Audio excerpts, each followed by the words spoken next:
Halo sahabat membuka wawasan, bagaimana kabarnya? Hari ini kita akan membahas kota Depok. Memang ada apa ya dengan nama Depok?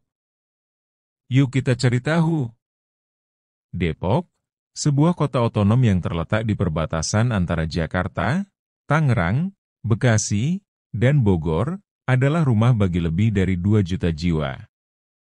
Kota ini bukan hanya menjadi kawasan strategis sebagai penyangga ibu kota, tetapi juga menyimpan sejarah panjang yang dimulai sejak abad ke-17. Meski begitu, banyak yang mungkin belum tahu bahwa nama Depok memiliki arti khusus dan bukan sekadar nama tanpa makna.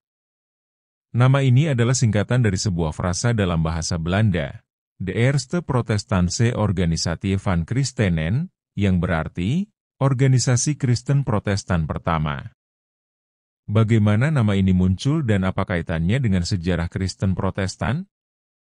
Jawabannya ada pada kisah hidup seorang tokoh Belanda bernama Cornelis Hasteleen, yang memiliki peran penting dalam perkembangan kawasan ini. Dalam video ini, kita akan membahas sejarah Depok secara detail, dari awal mula hingga bagaimana kota ini menjadi seperti sekarang.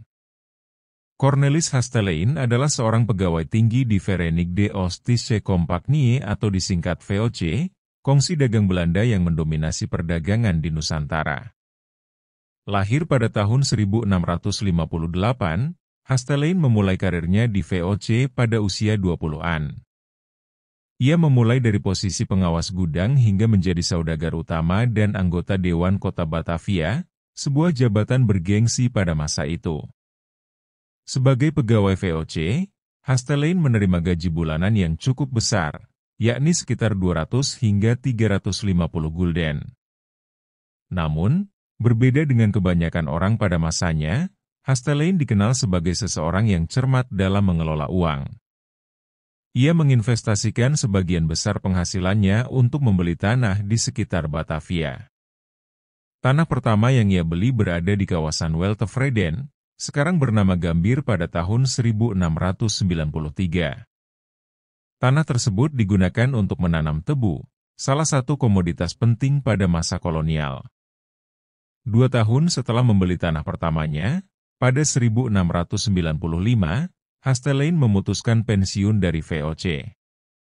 Ia kemudian membeli tanah lain di Serengseng, yang kini dikenal sebagai Lenteng Agung.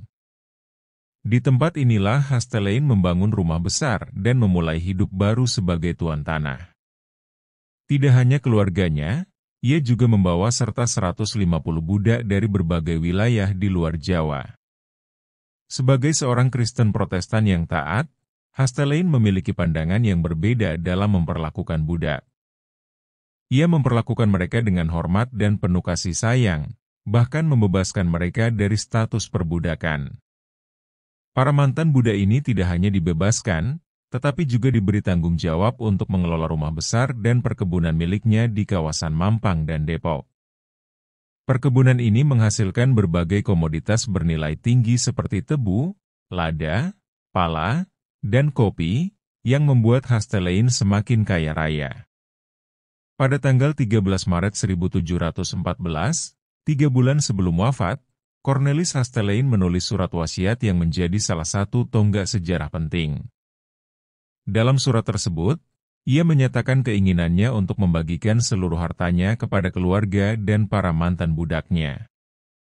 Langkah ini diambil agar para mantan budak dapat hidup mandiri dan sejahtera. Selain itu, ia juga berwasiat agar tanah miliknya di kawasan Depok menjadi pusat penyebaran agama Kristen di Batavia. Amanah inilah yang kemudian mendorong para mantan budaknya untuk mendirikan komunitas bernama De Eerste Protestantse Organisatie van Christenen, atau Organisasi Kristen Protestan Pertama. Komunitas ini tidak hanya menjadi pusat aktivitas keagamaan, tetapi juga menjadi cikal bakal nama Depok. Para anggota komunitas, yang kemudian dikenal sebagai Belanda Depok, hidup dengan tradisi dan nilai-nilai yang diwariskan oleh Hasteleen. Mereka mempertahankan identitas budaya Belanda meskipun telah menetap di Nusantara selama beberapa generasi. Seiring waktu, nama Depok terus digunakan sebagai penanda wilayah.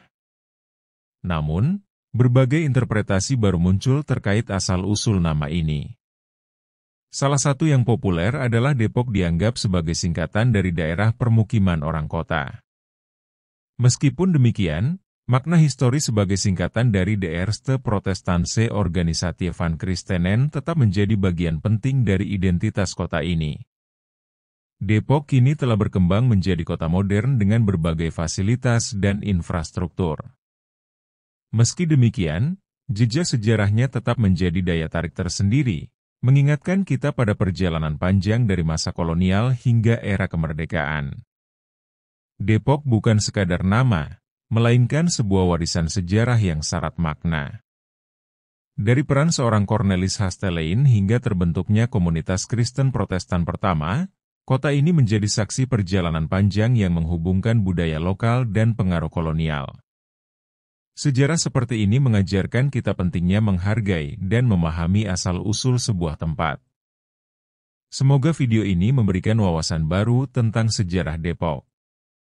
Jangan lupa untuk like, komen, dan subscribe agar Anda tidak ketinggalan konten menarik lainnya di channel ini. Terima kasih sudah menonton. Sampai jumpa di video berikutnya.